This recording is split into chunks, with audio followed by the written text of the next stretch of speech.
Sur le site de ma classe TI, dans l'éditeur Python, on peut tester la plateforme en ouvrant des programmes déjà existants. Pour cela, il suffit de cliquer sur « Ouvrir un projet existant » dans le petit dossier ouvert, puis dérouler les exemples.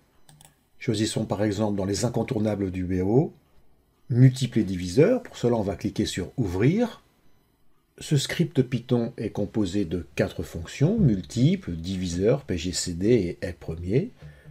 Testons ces fonctions et pour cela, on va exécuter le code en appuyant sur le bouton « Démarrer le simulateur ».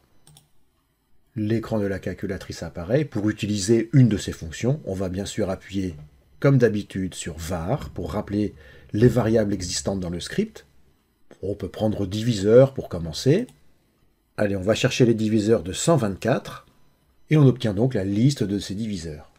On peut tester si un nombre est premier en choisissant la fonction est premier.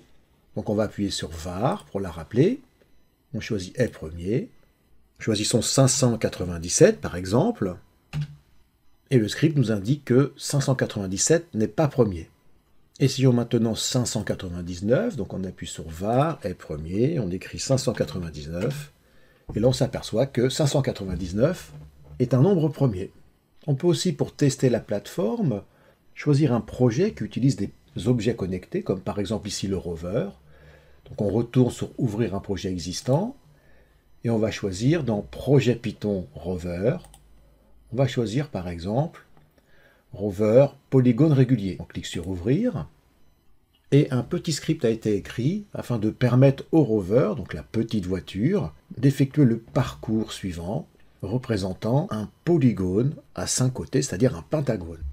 On peut modifier le nombre de côtés, en changeant ici tout simplement le 5 en 3.